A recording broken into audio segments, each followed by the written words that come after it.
Namaskar and good evening to the viewers of Pandit Ravi Shankar Music Foundation. We are celebrating the 100 years of Pandit Ravi Shankar's. So today our guest is a disciple whose guru complimented her to be among the 5 best disciples who can represent Odissi dance anywhere in the world. And the guru was none other than Charan Mahapatraji and the disciple, able disciple rather we can say, Sharon Lowen. So today I welcome on behalf of Pandit Ravi Shankar Music Foundation, Sharon ji. Sharon ji, namaskar. Namaskar. How are you? Pleasure to be with you. Namaskar. Okay, thank you. And to speak to Sharon, as always, Gaurav Mazumdar bhai is there. To over to Gaurav da to start the session. Sharon, namaste. Namaskar. Welcome. So nice to see you as always. Where do we start? I want to go on a journey from where you started your love and passion for India, Indian music and Indian art and dance. Please take us, how far can we go? Oh my goodness.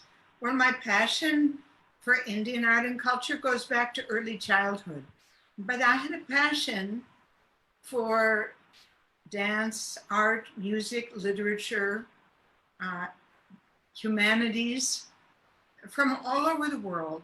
And I was fortunate to grow up in a very multicultural city, Detroit, Michigan, which had people from all over the world.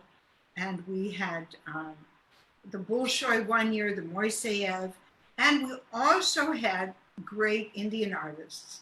So we had family friends from India.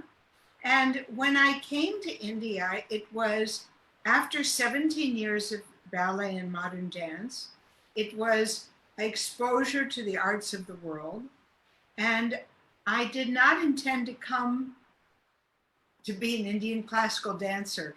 That was totally unrealistic, and there was no precedent at that time.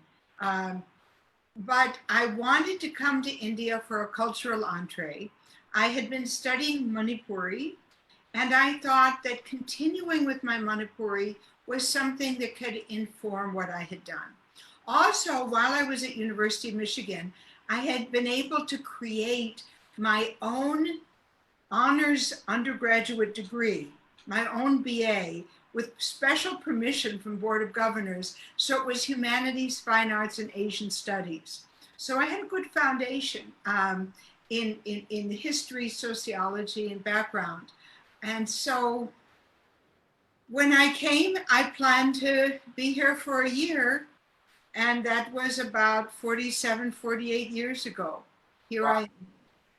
So you're talking of the 70s when you Yes. came to India. And did you come on a Fulbright scholarship? Was Yeah. that? I was actually scheduled to come in 72 because that was right after the Bangladesh war. It got delayed and I came in 73. The benefit of that was that I had finished my master's degree. So when I wanted to stay a little bit longer in India, I didn't have to rush back to complete my MA. Then I extended it for another year.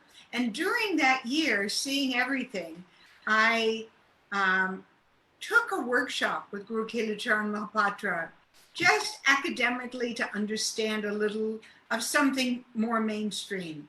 And he, of course, we all know he was such a great and generous teacher. And because of the background I had, I was able to pick up very quickly. So he had me help demonstrate for the beginners after 2 weeks. And he said I learned faster than anyone he taught. He taught me 3 items in those months. And basically because of his encouragement, and he actually insisted that Kavita Shridrani take me to get an Odia sari and take me to the tailor and make a costume. And really it was wonderful. So then I thought, well, gee, if I wanted to stay a little bit longer in India, what could I do? So what I did was I wound up getting a position teaching dance, music, culture at the American school. And I had gone back for the summer, taught at University of Michigan, and then came back to India, was a teacher at the American school for a while.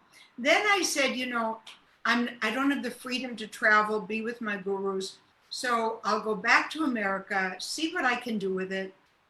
And when I come to India, only dance. Back in America, I wound up dancing up and down the West Coast.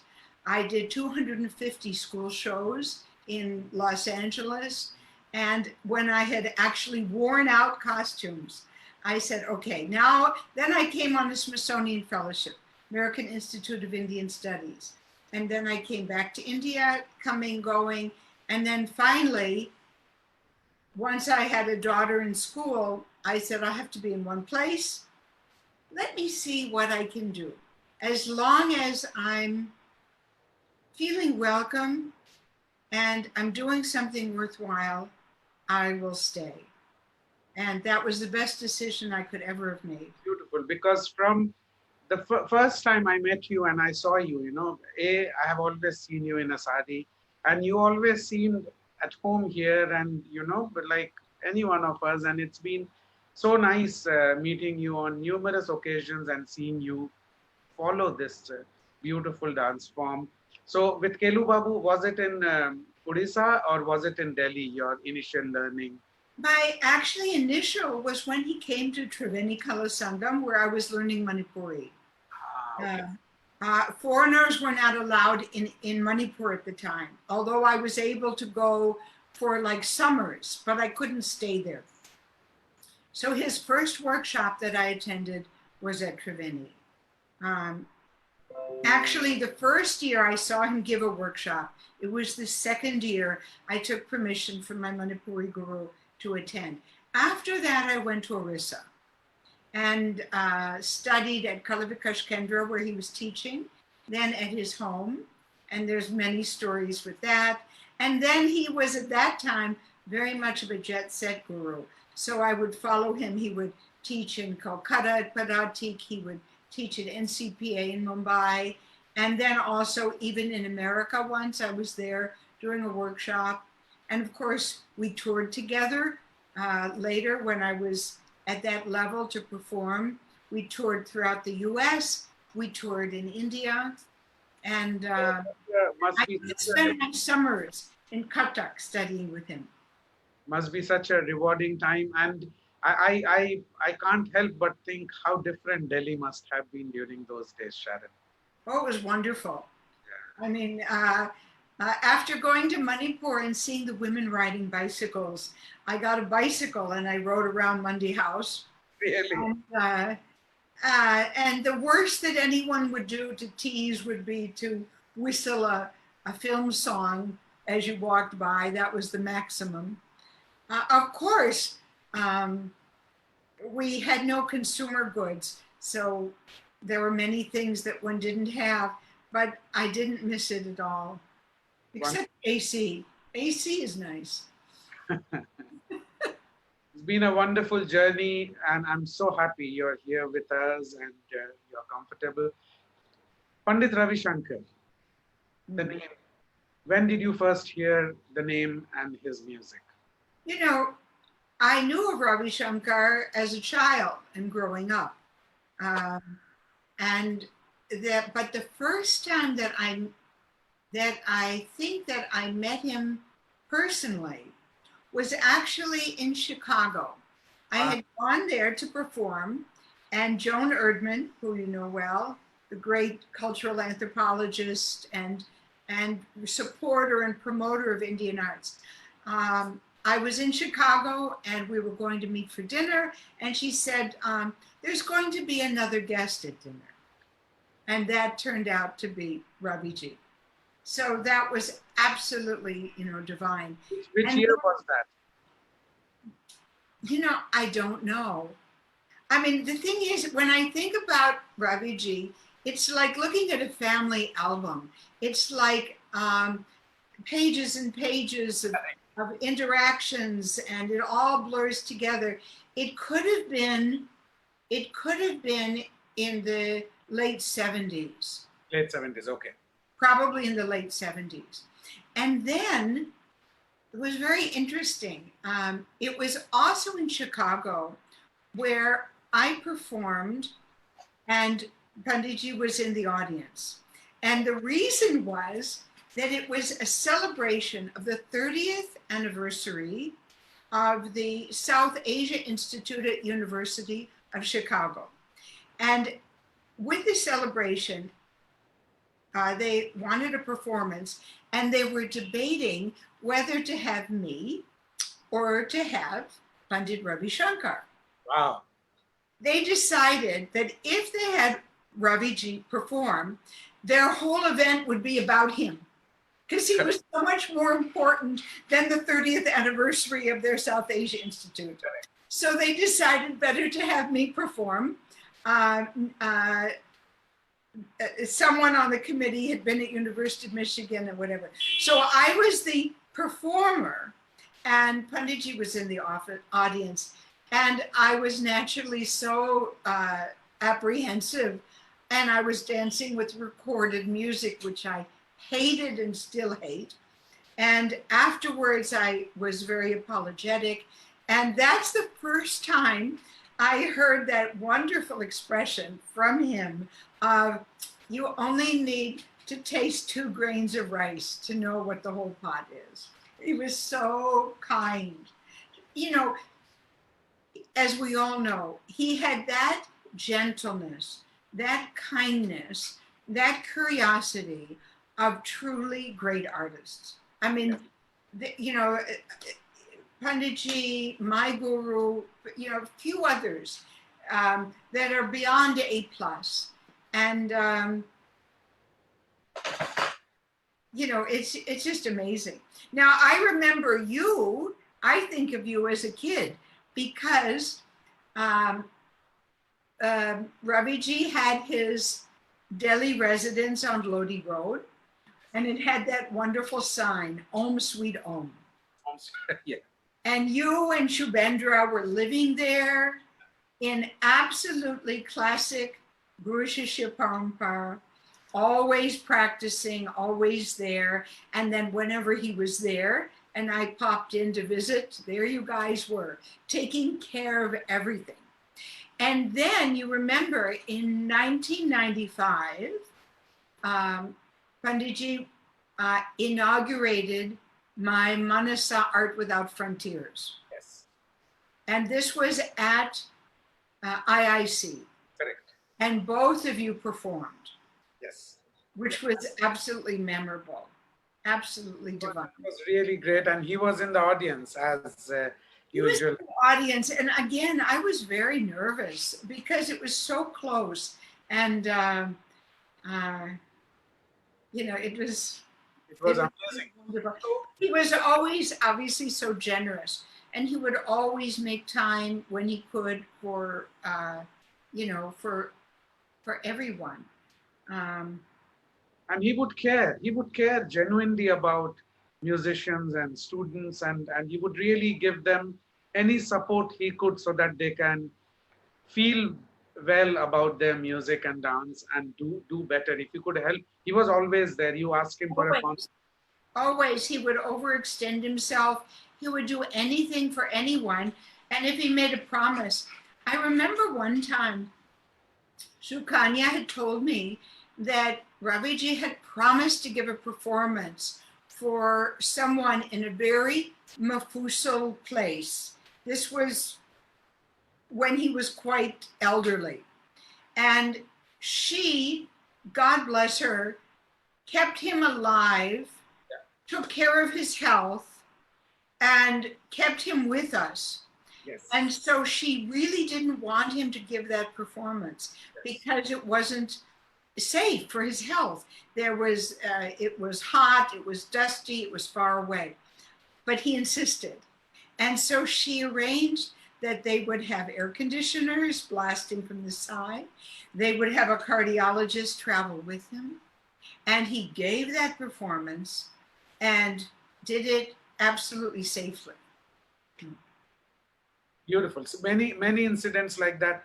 till the last moment. I mean, he was so he was such a natural performer, as all of us know. Once on stage, nothing really mattered whether he was on a tube of oxygen trying to, breathe through an external device or whatever. He gave his best. Now, what do you think the music of Raviji, when we speak of his music, what was it that it was able to touch so many people from so many different backgrounds, and people who have never heard sitar, maybe never heard Indian music, but when they heard him, when they saw him, they really got. There's, I mean, it's multifaceted. Okay, there's many aspects, but there's two things that I would say. Um,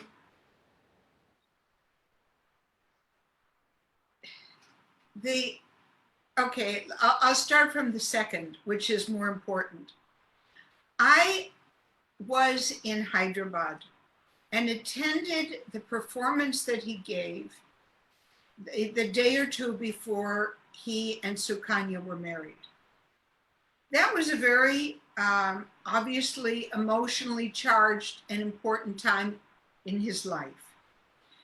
The performance that he gave, it was not the first or the last that I've attended, but it was transformational in my awareness of what he as an artist and what we all as soloists attempt to do, which is to offer our deepest, innermost, shared emotional reality in a way that is shared with a full audience.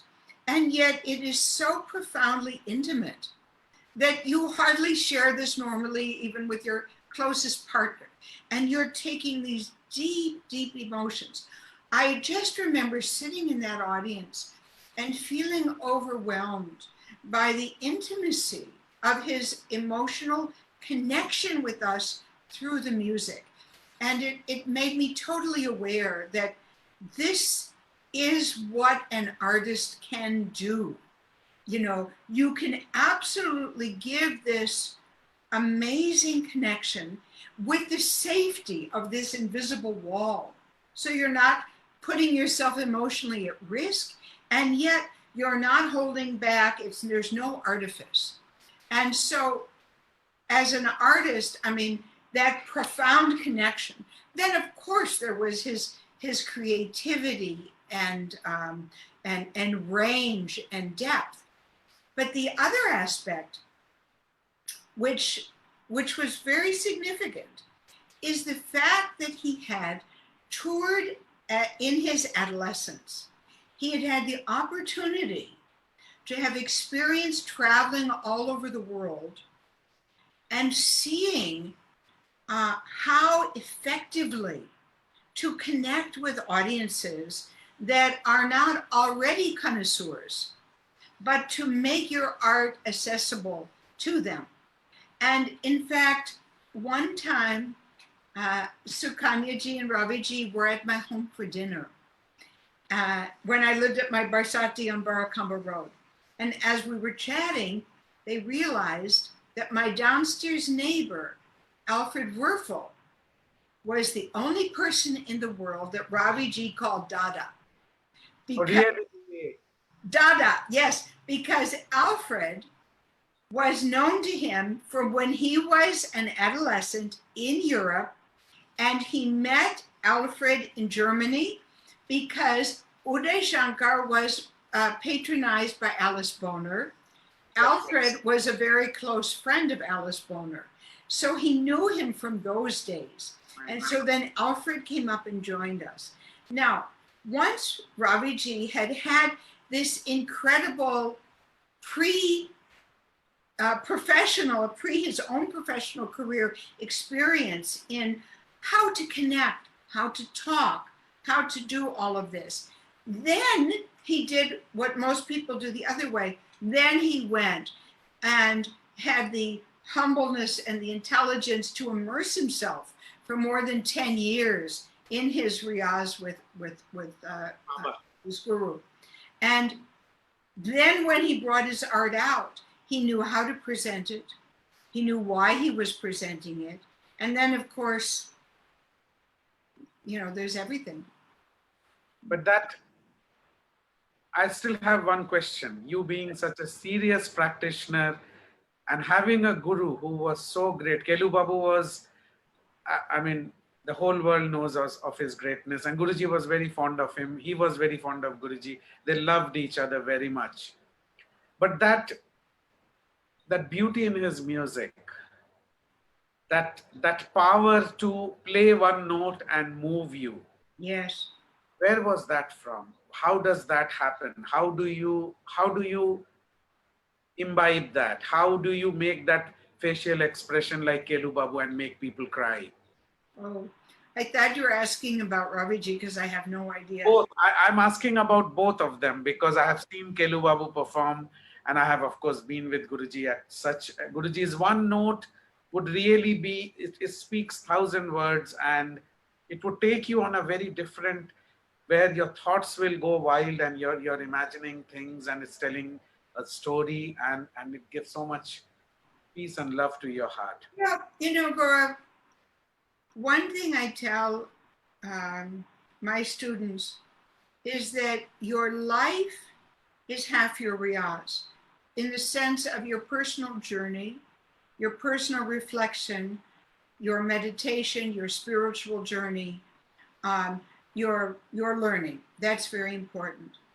When I asked my guru once, and I've said this before, apologies for those that have heard it, but I asked him, I said, Guruji, like for doing Abhinaya, I see that like in Bharatanatyam, somebody might do certain fixed things, like you lift your hand, you lift your chin, you lift your eyebrows, should one learn certain things? Should I look in the mirror? What should I do? And Guruji said, just feel it. And so what I understand now is that expression in Abhinaya, and it would apply to the music, it's a very, very simple, not easy, but simple. There's only three things. First, you have to fully understand. So in dance, that would mean understanding the ethos, the text, the poet, the era, where it came from. In music, it would mean having full understanding of your rag and everything that it comes from, your aesthetics. Understand. Next, you have to feel it. And then you have to Express. let it show. The 150%, don't beat it. Let it come out. But you have to feel it sincerely. You have to believe in your audience. You have to trust them. You have to believe that they can, looking at you, looking at your eyes, they know what you're thinking. Never cheating. And you have to feel it and give it. And you have to understand. You have to understand before you give it. And you just give. And that's all there is. Very simple. Yeah. I mean, I wish it was as simple for me too. That's easy. Simple doesn't mean easy. Correct. But yeah, it is, and it always makes me wonder about his music, because when I travel myself, Sharon, whether it is Spain or America or Allahabad or Varanasi or Maihar, how many hundreds and thousands and millions of people he has touched, just with this power of sound, which doesn't even have words. It's just the sound of the sitar, Yes. which he was able to make people understand and create a connect, which is still going on. It's still on. His music still makes people laugh and cry and make people happy. And to tell you the truth, we still feel him around. We still gets our queries being answered, and feel he's still teaching us. The everything that he did, the new creations that he did, I mean, they're evergreen. I remember his Tanabana. I used to use all of that music when I would create Ram Leelas for children. It was great for every part of it. And the thing is that there's an inner world that we all share. And he plumbed the depths of it. And he brought it out in everything that he did. Everything that he did. I mean, everything that he touched. His music, his teaching, his sharing, his talking. He was so much of this world, very aware of everything. And yet with this profound depth. It was like an ocean, really. And you know, it is truly like he's always with us.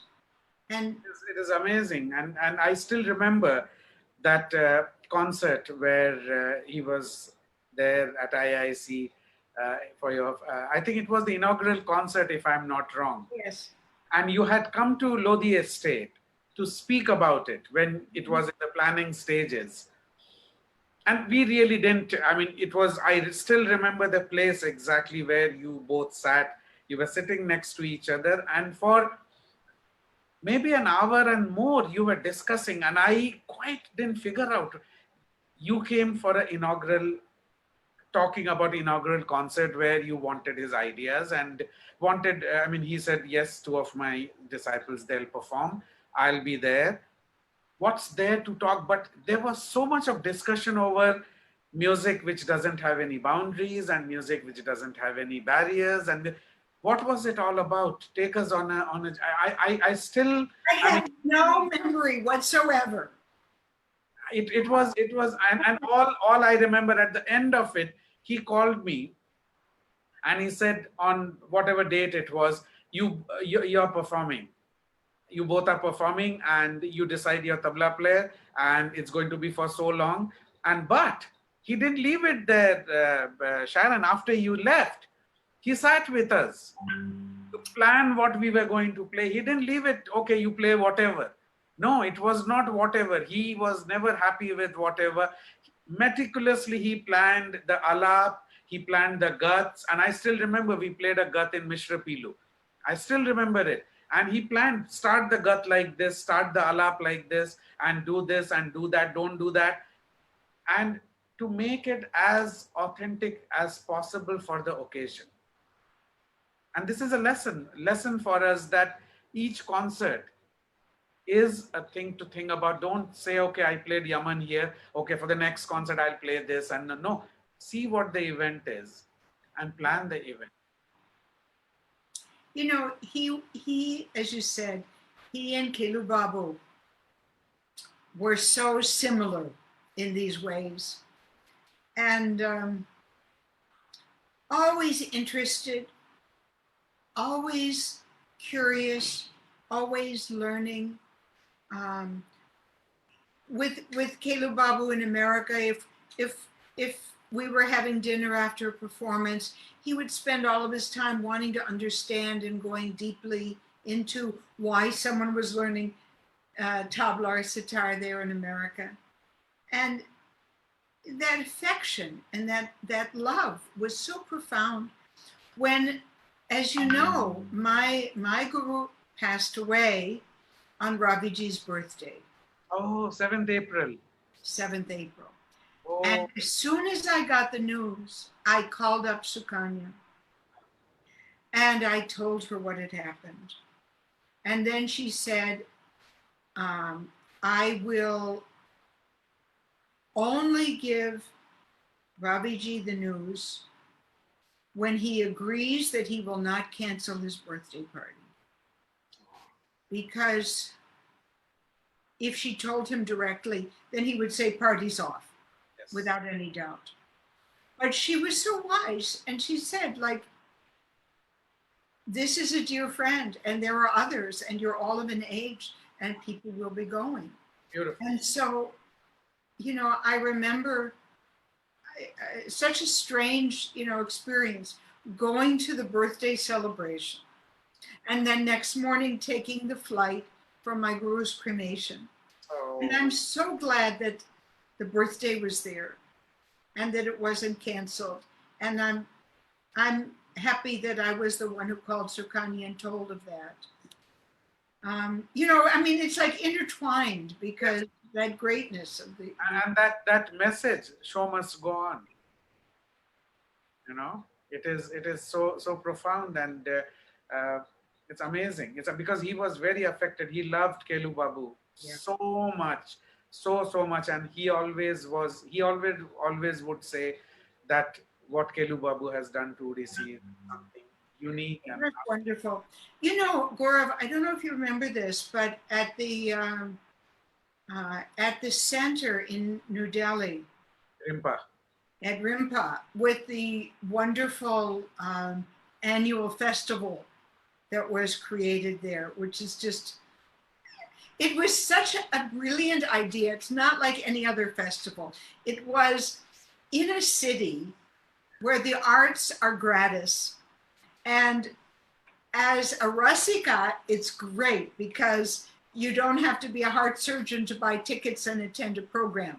But for artists, it's not so good because people are casual and come and go. Yes. So Rimpa created that festival so that it would be for those who are coming for the art and Yeah. not social. And it was fantastic. And I had the really great honor to be the first dancer invited. In fact, first it was supposed to be, I think, like on Uday Shankar's birthday or something. And then for some reason, there was a change in travel and that didn't happen. But then I was the first dancer to perform for Rimpa. And first we were outside and then it started raining. And then we shifted inside and that was very intimate and wonderful. What a beautiful space that is. What a Oh, beautiful. it is wonderful. And Sharon, Guruji always said he made sure that the first at least 3 or 4 rows were only music students and lovers of music and nobody else. It's not the other way around, make all the important people sit in the front row, Correct, correct. so-called VIPs and VVIPs. No, music students, music lovers, they all sit there, and no walking in and walking out and big speech in the beginning and garlanding and this is until date Chinama maintains it.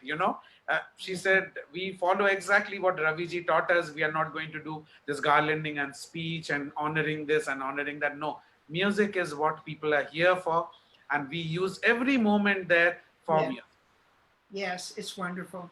You And know, it's I remember one time during the annual festival, and your Chinama was being so wonderfully protective of Raviji. And so she was trying to protect him from people coming and breathing on him, which is something now with COVID we appreciate so much. But even then, it was like, yes, she didn't want him to get anybody's bugs. So she kind of had created a space so that people could do a pranam and not get too close. And but he was, of course, warm as always. And so I remember, and I kind of apologized that I was one of the ones who got closer, and there was a hug. And then immediately afterwards, she takes out those wet ones and she's wiping him down. And I was like, yes, I'm so happy to see that, and I'm sorry I transgressed, but it was okay because she made sure that no damage could be done. And it was just absolutely. She was always, as soon as you see her meeting somebody or shaking hands, slowly after that, her bag will open, her purse and her small sanitizer. Now everybody, all of us are carrying that sanitizer. I used to hate Yeah. sanitizer, Sharon. I can't stand it, but now we can't do without. But she will coolly take it out, put it, give it to Guruji. And if I was next to her, she said, Gaurav, your hands, I would give. And this would go on for and that Sure. helped Raviji because he traveled so much, and of course people like you, Guruji, wanted to hug, and he was a warm person, and but there was also that other, I mean, he in age. He needed to be. It was just amazing. I mean, the fact is that she kept him with us all and for us all so much longer. And I mean, if my guru had had that care, he would have been with us longer. But there's nobody like her. Yeah, And definitely. And till I mean, I met him just a month before he uh, left all of us.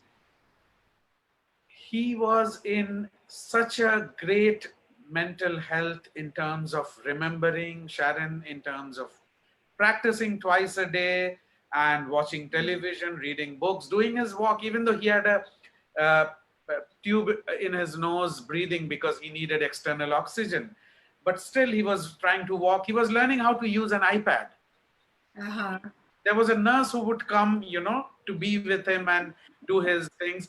And as you know how great a person when it came to communicating and winning people. So within few days she was totally in, of course, and Guruji spoke her into teaching Guruji how to use an iPad.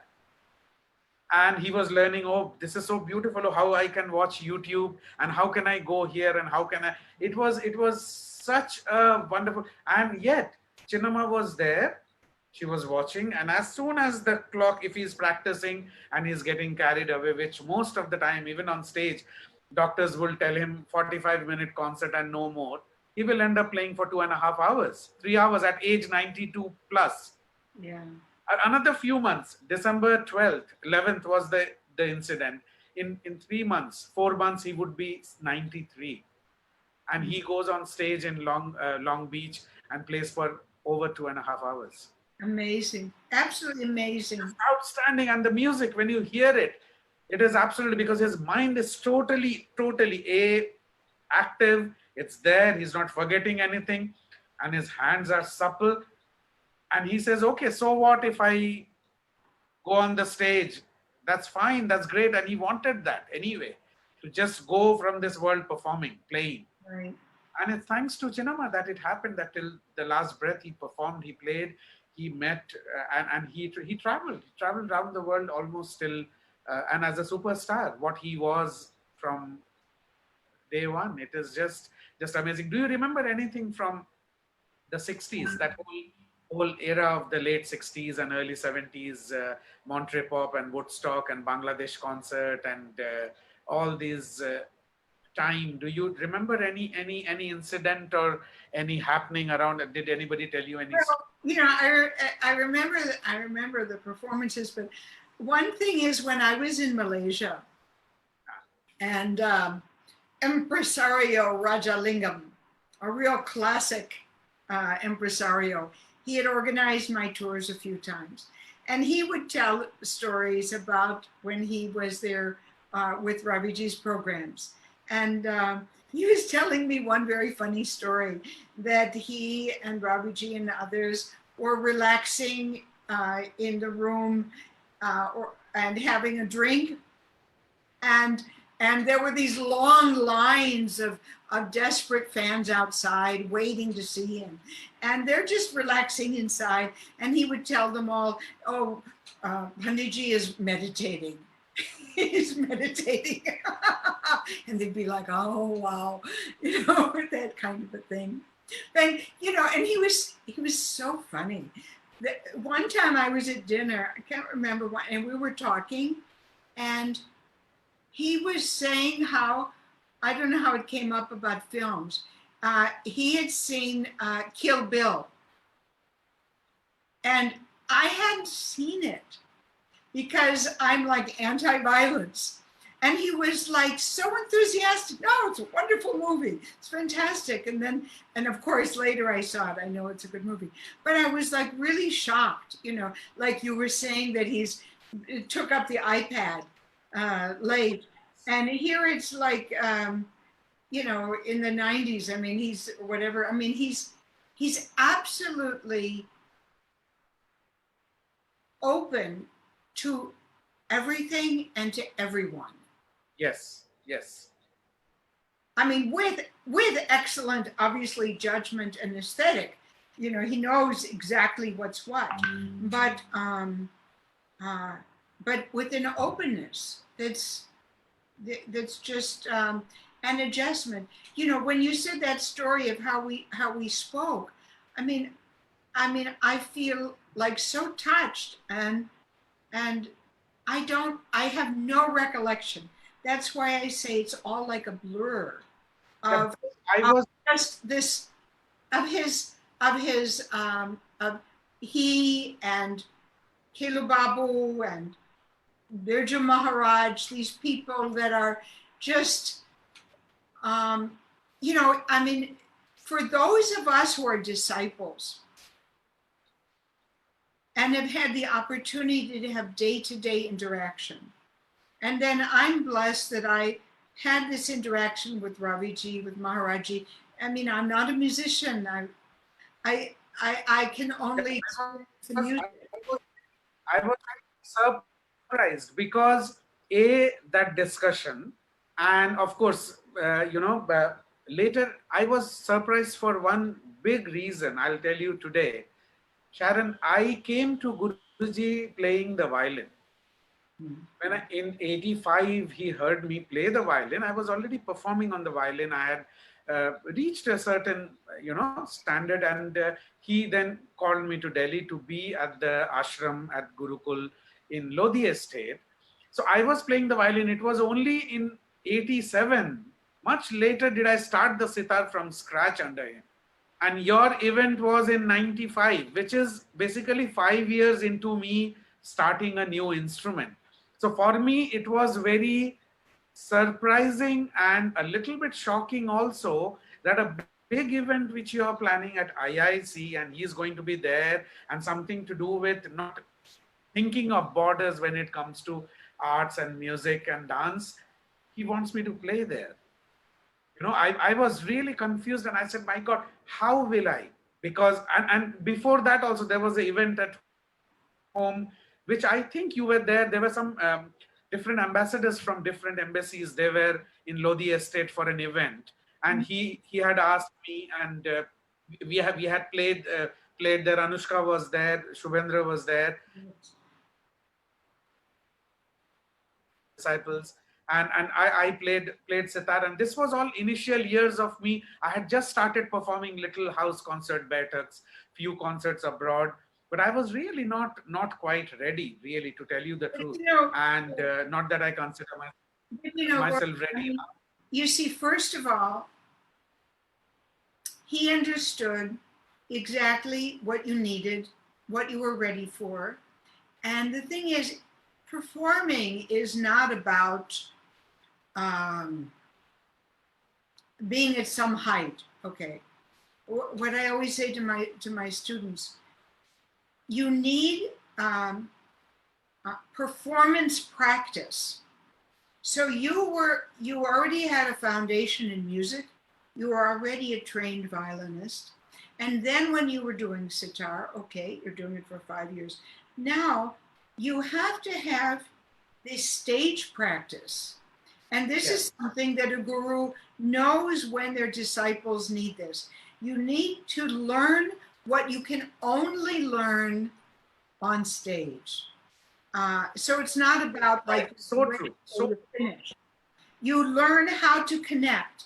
You learn what's working. You learn how the fact of all of these people and the lights and the different sense of timing affects what you've been doing day after day in your riyaz, because it all shifts.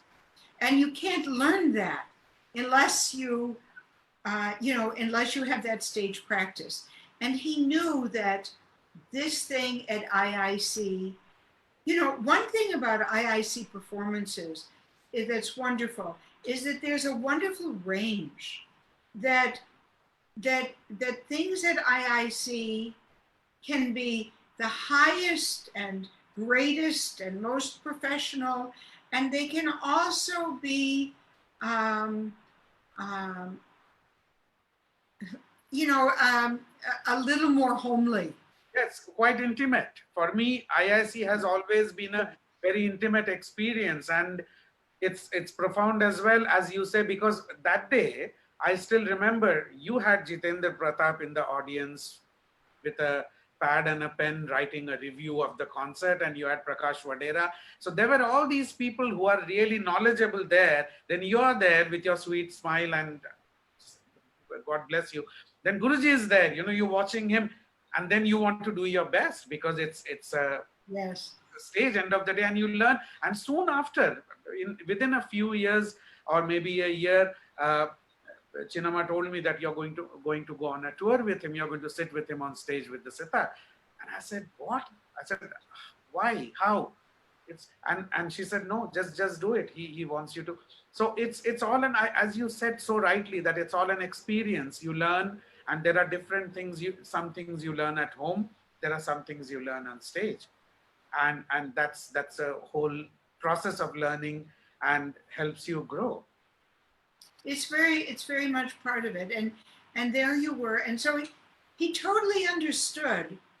And I remember that performance there. Now that you mention it, at Om Sweet Om, the Om Sweet Om, where I remember it being beautiful and open air, and somehow I remember flowers and lotuses, and a very soft and beautiful atmosphere that was there. And it was the kind of outdoor Betak that we don't have much anymore these days. It was beautiful. I still remember how, even that event, Sharon, he spent a whole morning designing how the stage would be. And Chinnamma, of course, with her great sense of, she is so accurate and also so tasteful. How the flowers would go, how the stage would be, how everybody is going to sit, and where are all the ambassadors going to sit, and the few visitors, there were not many people, and what time to start. Time was his greatest, I think, strength. He would never be a second late for anything. And it started on time, and he had planned what we are going to play, and then he gave a speech, if you remember, very little, explaining the music to the ambassadors, and then we played, and it was just perfect.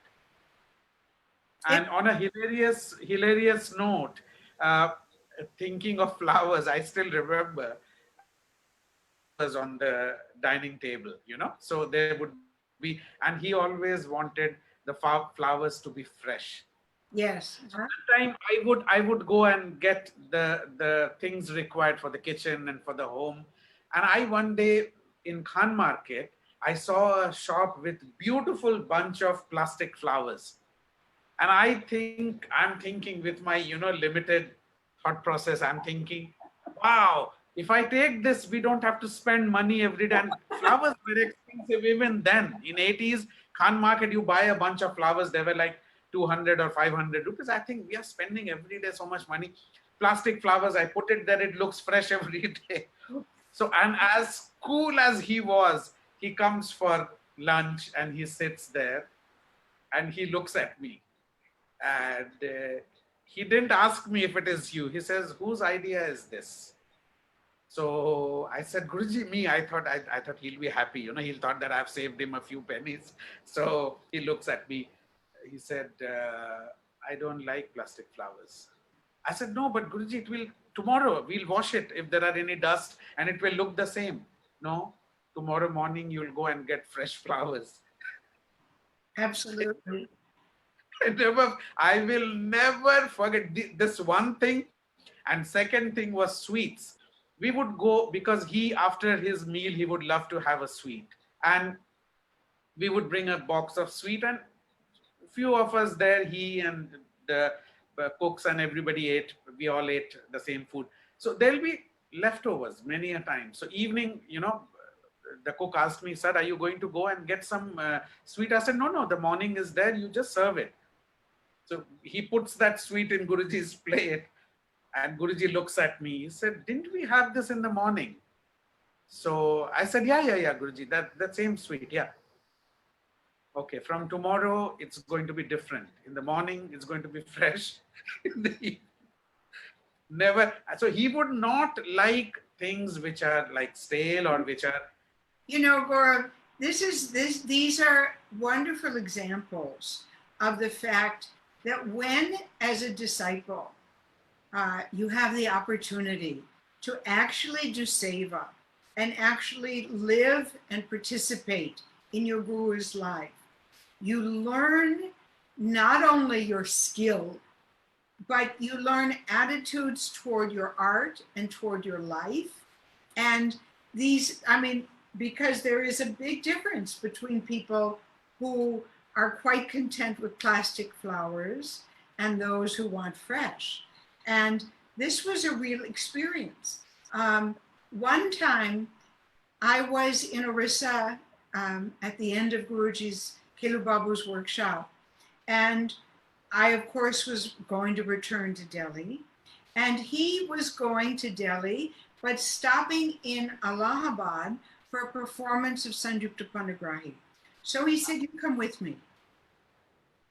Going with him to Allahabad, spending 2 days there, seeing Sanjukta, how an artist, because after all, I'm American, I was a student, seeing how she interacted with the sponsors, how when you go to eat, how you and your entourage behave, little details of how you keep stray hairs and where the pins go, and little things about hair and makeup, and just the whole gestalt of how a performing artist professionally lives their life in this setting.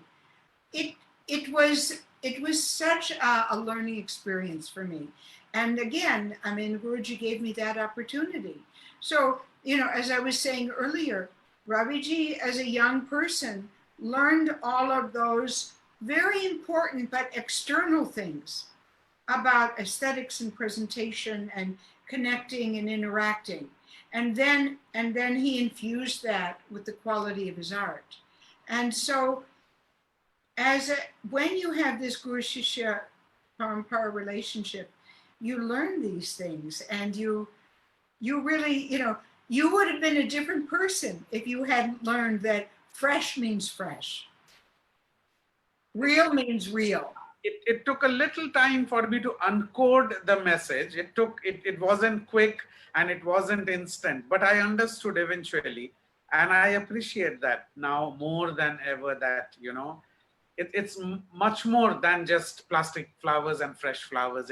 It's much more. It's like, for one thing, it means that in your life and in your art, no shortcuts, no cheating, no artifice.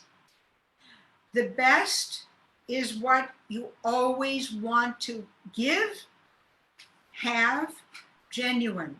And that is something that we saw in Raviji. And that is something that it means that you have to, as you said, you never take a shortcut. You never say this program doesn't matter, or this is only this.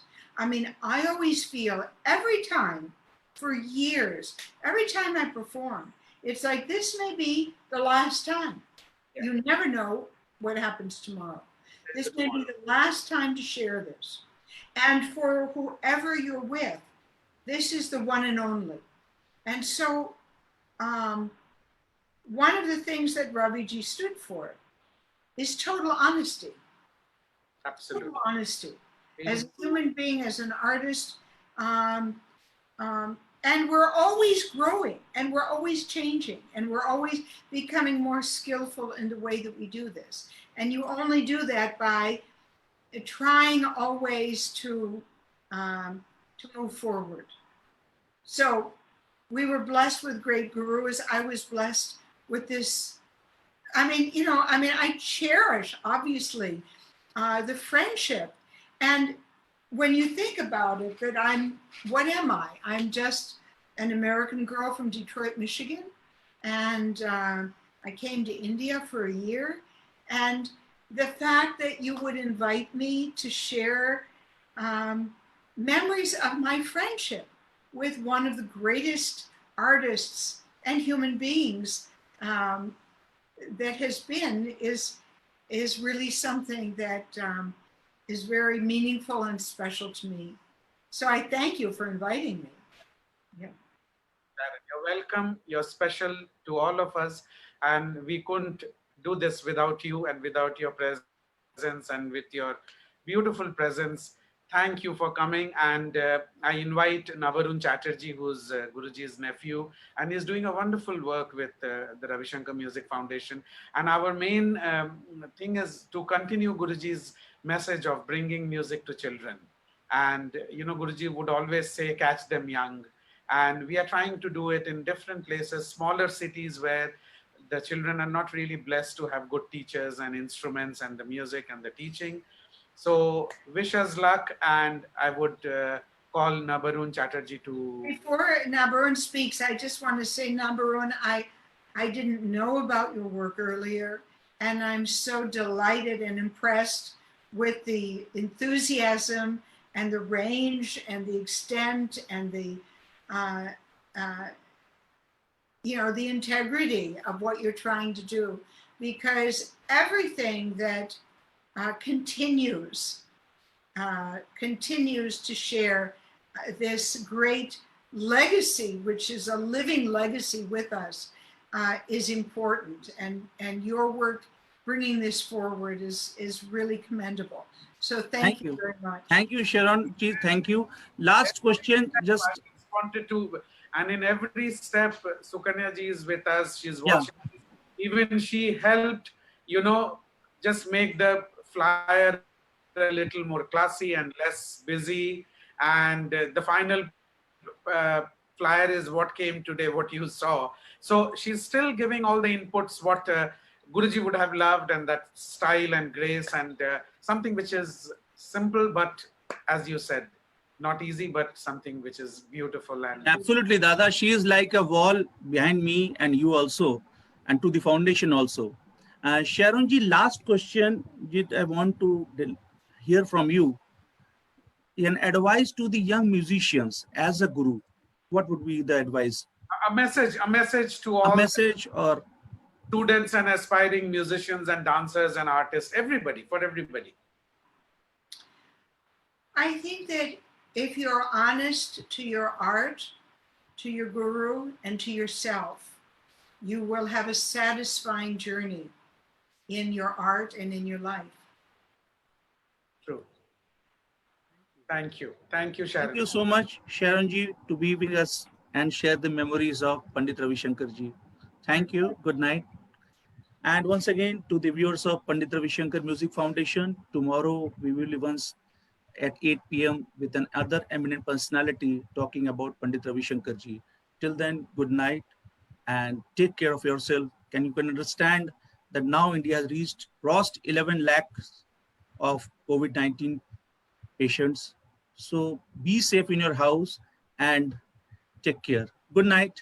Good night, Gaurav da. Good night, Sharon ji.